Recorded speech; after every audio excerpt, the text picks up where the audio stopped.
বলতো digital discrimination শিকার হয়েছে, এটা আবার আরেকটা জায়গাতে হয়েছে যে কারণ হচ্ছে আমাদের স্থানীয় যেই প্রশাসন, এই প্রশাসনটা আমরা মানে বাস্তবিক কারণে এটা কিন্তু সক্রিয় করা সম্ভব হয়নি। এটা এখন চলতেছে আমলাদের দিয়ে, প্রশাসক দিয়ে, এবং আমলারা দেখা যাচ্ছে একজন ডিসি 4-5টা দায়িত্ব পালন করতেছে, একজন উপজেলা অফিসার যিনি আছেন উনি অনেকগুলো দায়িত্ব পালন করতেছেন। ফলত এখানে কিছু আমাদের যেহেতু একটা সিস্টেমকে আমরা আসলে উপরে ফেলে দিছি, তার একটা সিস্টেমকে ইনস্টেট করার মতো যে জনবল, যে লোকবল, এটা তো আসলে এই সরকারের হাতে নাই।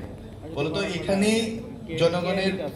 জনগণ এবং রাজনৈতিক দলগুলো সবার সমর্থন নিয়ে আমাদের কাজ করার আমাদের স্পষ্ট আমাদের আগ্রহ আছে।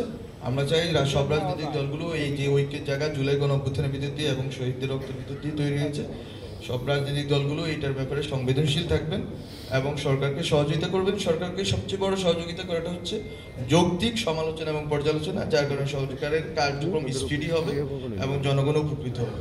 সবাইকে ধন্যবাদ।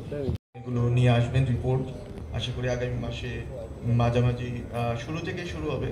কেউ কেউ বলতেছেন জানুয়ারি 7, 10, 15 যখনই আসবে আমরা একটা বৃহত্তর একটা কনসালটেশন হবে, এটা আশা করি হবে, এবং সব রাজনৈতিক দল, সব স্টেক হোল্ডারদেরকে নিয়ে স্যার কোনো ডিসিশন বা এই সরকার থেকে কোনো ডিসিশন একপাক্ষিকভাবে নেওয়া হবে না, বরং ওই কমিশনের প্রস্তাবনাগুলো নিয়ে আবারও রাজনৈতিক দলগুলোর সাথে একটা কনসালটেশন ফোরাম হবে, কনসালটেশনও বসা হবে, এবং কতটুকু সংস্কার আসলে সম্ভব এবং কোনটা মধ্যমেয়াদী কোনটা দীর্ঘমেয়াদী এটা নিয়ে আলোচনা করার পরে তখন আগামী জানুয়ারি ফেব্রুয়ারিতে তখন এটা স্পষ্ট হবে জনগণের সামনে এবং রাজনৈতিক দলগুলোর সামনে যে আমাদের প্রায়োরিটি কি, প্রায়োরিটি সংস্কারগুলো কি কি এবং আমরা কি করতে পারি।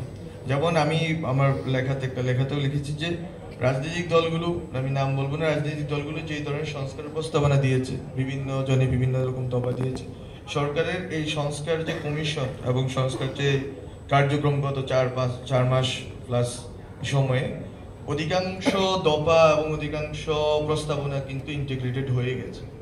এখন রাজনৈতিক দলগুলোর উচিত যে সরকারের কাছে সরকারের সাথে বসে, বা আমরা তো বসার জন্য আগ্রহী, যে বসে এটা ঠিক করা যে আমরা আসলে কতটুকু সংস্কার করব এবং কোন সংস্কারগুলো আমাদের করলে, যেটা আমি বলবো যে ঐক্য, এবং আজকে যে আলোচনা চলতেছে এখানে বলবো যে রাষ্ট্র যদি দাঁড় না করাতে পারেন তাহলে ঐক্য দিয়ে কি করবেন।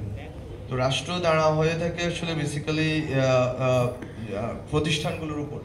তো বাংলাদেশে তো 72-এর সংবিধানের আমরা যেই পর্যালোচনা করি, ক্রিটিক করি, এটা এই জন্যই করি যে 72-এর সংবিধানের ভিতর দিয়ে বাংলাদেশে কোনো ধরনের প্রতিষ্ঠান দাঁড়া হওয়ার যে সম্ভাবনা এটাই নস্যাৎ করে দেওয়া হয়েছে সেই 72 সালে, 71 সালে, 72 সালে এটা পরাজিত হয়ে গেছে। ফলত আমরা মনে করি যে